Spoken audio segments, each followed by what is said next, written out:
y los 100 billones de pesos.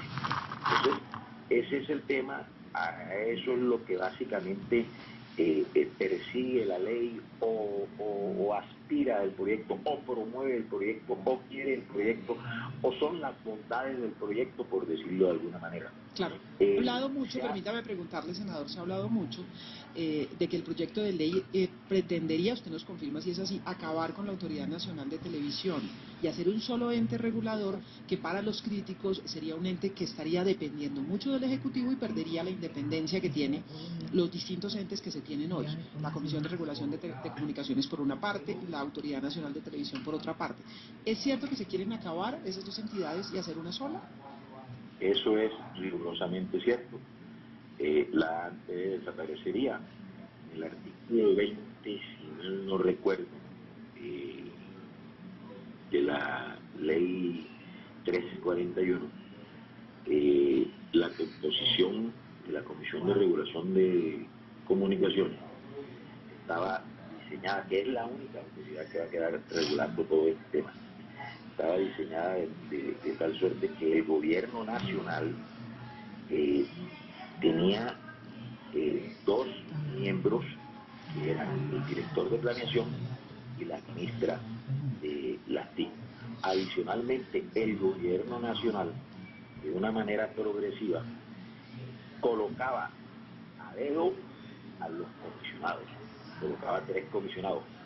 ¿Qué pasa? Como cada 4 años había cambios, no era el nombramiento de esos comisionados, no era, por decir algo, exactamente el presidente que entró en el periodo 2002-2006, por decir alguna cosa, no lo nombraba todo en el 2002, sino que nombraba uno en el 2002, otro en el 2004, otro en el 2005.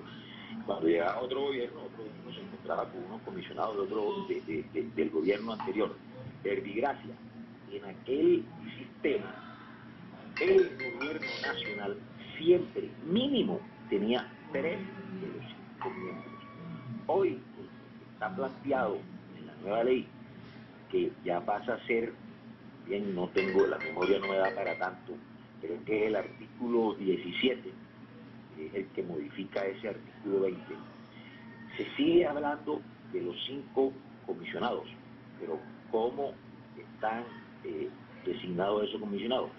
Uno que designa el presidente de la República, la ministra del ramo, la ministra de las TIC, uno que representa a los canales regionales, el cual obviamente puede ser no afecto al gobierno nacional, y 2 se escogen a través de un concurso de la función pública, que igual pueden ser afectos o no afectos al gobierno, o sea que el gobierno corre el riesgo de quedar en minoría en esa Comisión de Regulación de Comunicaciones. Sí, pero es que justamente ese es el problema de lo que algunos de los críticos señalan, y es que la OCDE hizo una recomendación, y es que ese ente regulador tenía que tener total independencia del gobierno de turno, porque esas entidades son del Estado, pero no son del gobierno.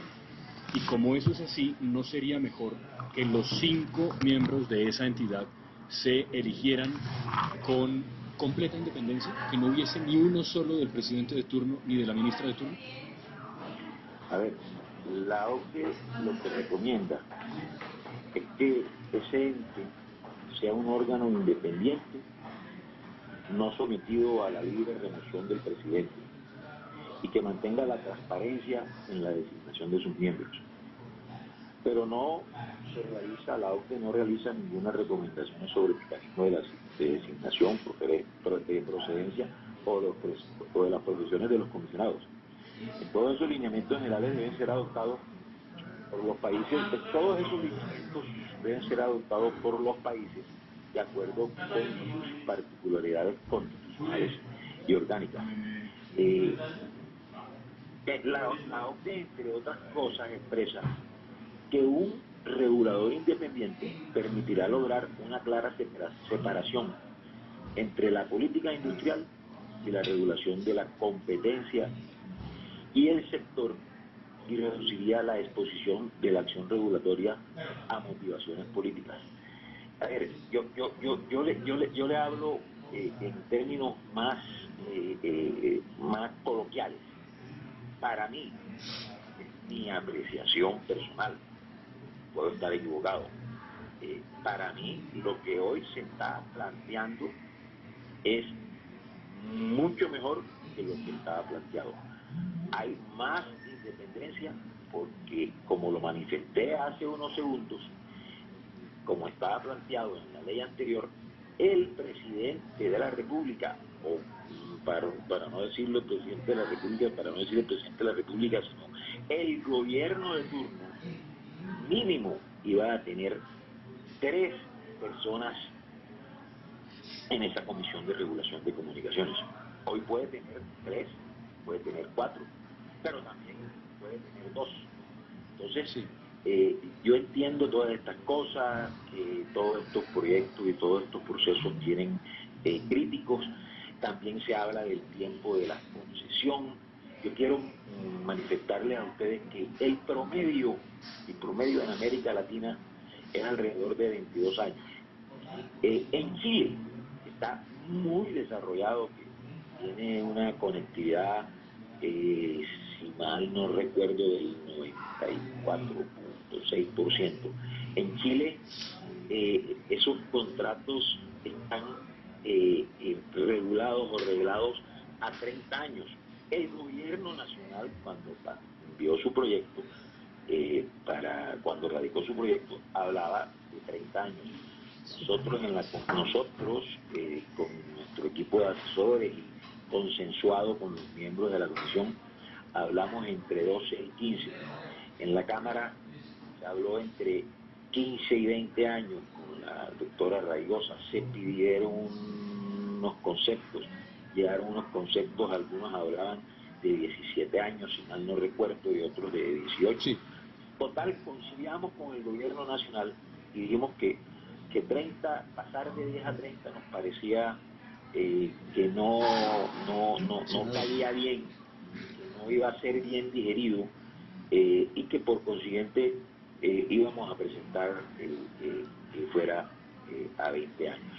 Senador, hay otra crítica que ha surgido alrededor de la posibilidad de que este proyecto de ley ponga en riesgo, incluso por decirlo así claramente, los presupuestos para la televisión pública, y también se menciona la radio pública, porque recursos públicos quedarían destinados, por ejemplo, a las plataformas digitales. Concretamente sobre ese tema, ¿qué se puede responder o qué se puede aclarar? Eso no es cierto. Más lo que nosotros tenemos plasmado, lo que nosotros tenemos pensado, lo que nosotros hemos presentado. Le voy a poner un ejemplo. En el 2013, el presupuesto de la televisión pública fue 180.000 millones de pesos, cifra aproximada. Y en el 2017-2018 el presupuesto fue 160.000. O sea, eso quiere decir que el presupuesto de la televisión pública entre 2013 y 2018 decreció alrededor de un 12%, un 11.8%, algo así. ¿Qué hicimos? ¿Qué propusimos? Propusimos al gobierno que cogiéramos como base el presupuesto más alto de la última década. En este caso eran 181.000 millones de pesos, 182.000, 185.000 millones de pesos, que lo trajéramos a valor presente a 31 de diciembre del 2018 y que a partir de ahí se indexara con el IPC. Eso le garantiza a la televisión pública unos recursos que hoy no tenía garantizados, porque si usted lo ve hoy en papel, habíamos pasado de 180.000, para hablar de cifras redondas, a 160.000. Vamos a traer esos 180.000 a valor presente a 31 de diciembre del 2018 y a partir de ahí se indexará con el IPC. Yo tengo una propuesta que estoy mirando con mis asesores a ver si las cifras dan, si no lesiona de ninguna manera el proyecto, para que se haga una indexación no solo con el IPC, sino que se hagan una indexación con el IPC más 2 puntos. En eso estamos, a eso le estamos apuntando. Nuestro propósito es que se mejore el servicio de televisión a nivel nacional, que se maneje la conectividad, que se fortalezca la televisión pública, que no se atropelle a ningún sector. O sea, Sí. en eso, para eso estamos trabajando y ese es nuestro propósito, ese es nuestro norte y ese es nuestro objetivo. Ojalá puedan hacer un poco de mejor pedagogía, senador, se lo pido de verdad. Vamos a hablar aquí con los distintos sectores, con quienes también tienen sus reservas, tienen sus preguntas, con quienes deben tomar la decisión en el Congreso, porque es obviamente un proyecto que está tocando muchas fibras. Pero ojalá, senador, hagan un esfuerzo para hacer mejor pedagogía, porque de esa manera no es fácil de entender. Es un proyecto complicado, es un proyecto con muchos elementos, y la manera como se está informando sobre él, por lo menos desde quienes lo están tramitando, hablo concretamente usted como senador ponente, la pedagogía no es la mejor. Muchísimas gracias en todo caso por estos minutos. Gracias a usted, y yo estoy totalmente de acuerdo con usted.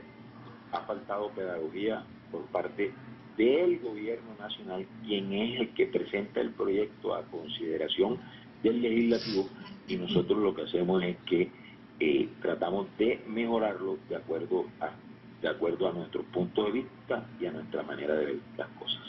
Muchas gracias a usted, a la mesa de trabajo, y un saludo especial a todos los oyentes. Buen día, es el senador Antonio Sabaraín. Y evidentemente el gobierno tiene que salir a hacer pedagogía. Lamentable, la ministra de las TIC tenía un compromiso con RCN Radio para el lunes pasado y nos canceló en el último momento porque queríamos justamente hacer con ella la pedagogía. Esta mañana nos dijo la ministra Nancy Patricia que lo habláramos con ella, que es ella la que tiene que explicarlo. Si no Ojalá lo expliquen, porque es un tema muy candente y uno no puede dejar el debate simplemente en lo que salga en las redes sociales, que normalmente tienden a minimizar lo que hay de fondo. Hay que entender lo que se propone, cuáles son las ideas, cuál es el proyecto, realmente qué significa ese ente regulador unificado, que lo están cuestionando desde muchos sectores. Dicen, ¿será que sí es bueno o no? El fondo para la televisión pública, la prórroga, lo que significa. ¿Esto qué significa, por ejemplo, en el caso de las plataformas tipo Netflix? ¿Qué se está haciendo con eso? Hay una oyente que nos plantea una inquietud, la voy a leer aquí, Lilian Chamorro, que nos está escuchando, y dice: el proyecto de ley se concentra en grandes operadores de comunicaciones, sin considerar alternativas como pequeños operadores comunitarios y el uso para llevar internet